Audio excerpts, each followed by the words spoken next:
Hello. This tape is to be my document so that you can see through my eyes. It will be the evidence to prove my innocence in the case for which I probably will be arrested. I want you to know me through my eyes, not those of another. I want you to understand.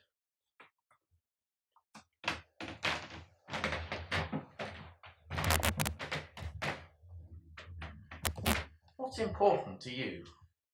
How far will you go to defend your own flesh and blood? Can the ends justify the means? Think about those questions for a while.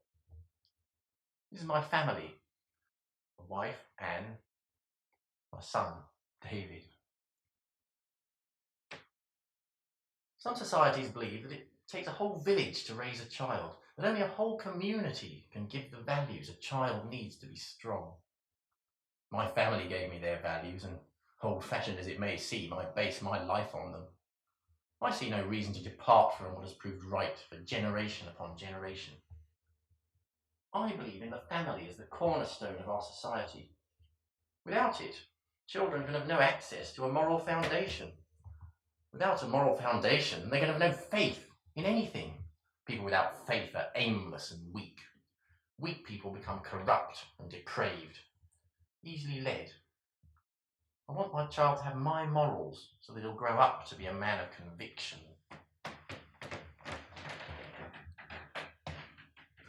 In my family, we make the kitchen the heart of the house. When I come home, I expect to be able to talk to my wife and child in here without intrusion.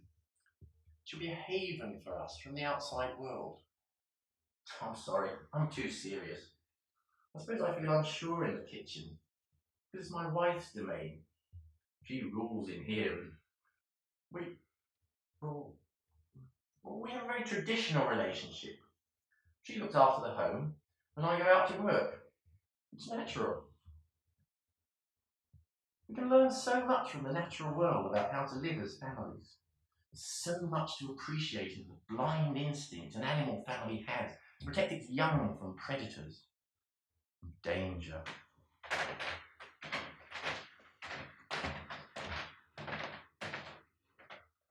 That's all I wanted to do, protect my son from harm. Look at this room. I love my son. I sit in that chair and read him stories. I play games with him. I want to make him happy. He's my pride and joy. I'll do anything for him because he deserves the best life.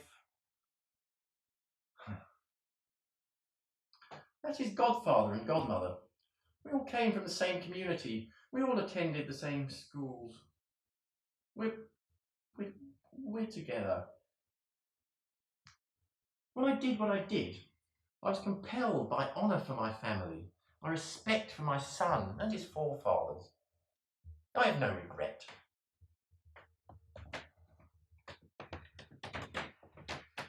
Some people say cleanliness is next to godliness. I wouldn't go that far, but I do believe that a clean and ordered house is a sign of self-respect. Respect for yourself is so important, isn't it?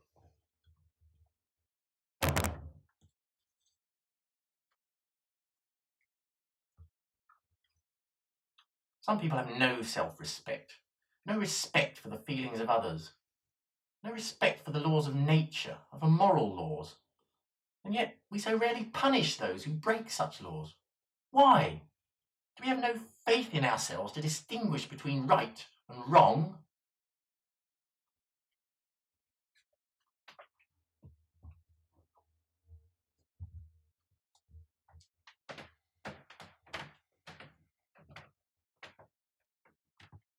There are some thresholds that should not be crossed, some doors that should remain closed.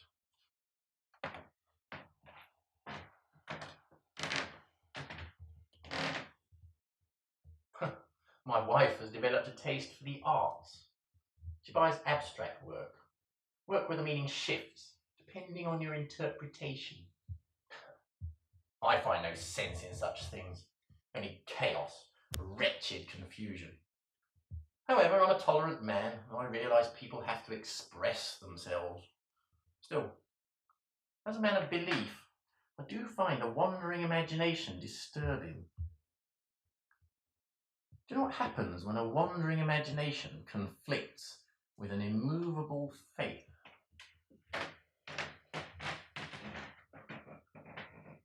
Oh, I never knew she had so many books. Darling, you have so many books.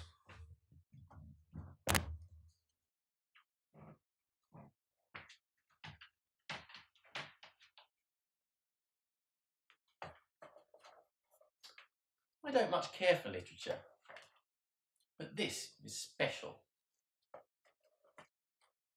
It's the story of a preacher who comes to accept his faith and follows it. Not for him is there sin and hypocrisy, nor will he let greed, lust, dishonesty sway him from his final moral judgment. There is crime, and there is sin, and there is punishment. And his actions give his words value. And what value? Trash. What guidance exists in these anarchic dreams? What satisfaction can a soul find in dreams? None. Absolutely none. I've done nothing wrong. I gave my love and protection. I carried out my duties, and how was I repaid? I was betrayed, and for what? A life of depravity and uncertainty? A life where my child would grow up thinking that the family, that flesh and blood, were without value? That sexual gratification is...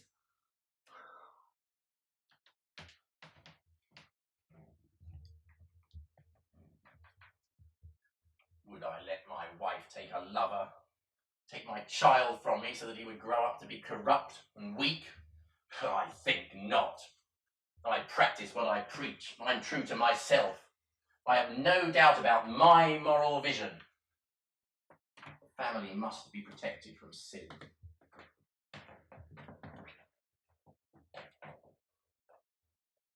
When a wandering imagination meets with an immovable faith, the imagination is stopped and the faith is galvanized.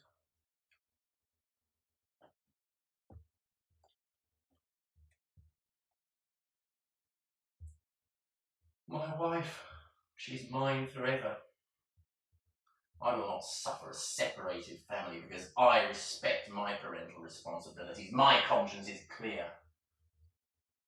She was leaving me for our child's godfather. I tried to persuade her not to go. I would have forgiven her. I appealed to her morality.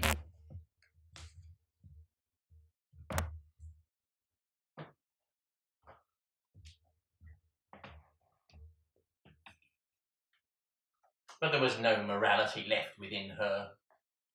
She wanted to take our child. She said I was not fit to be his father. But I was wronged and she was guilty. It's better that David grows up with faith, and I must be with him to show him what is right and what is wrong. My child, I must show him to you.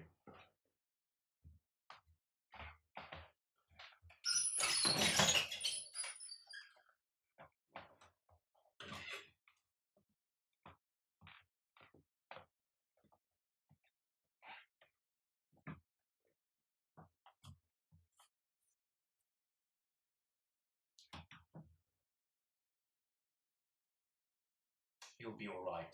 He'll get over it. He'll understand.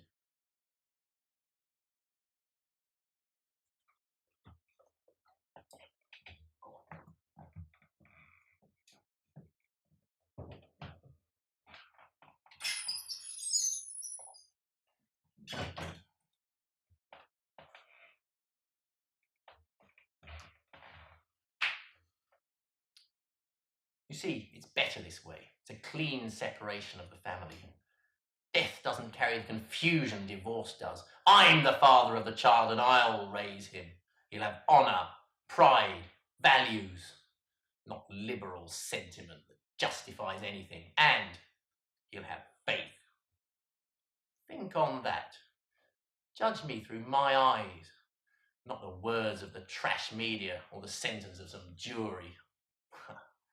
That's if they can ever find a reason to try me.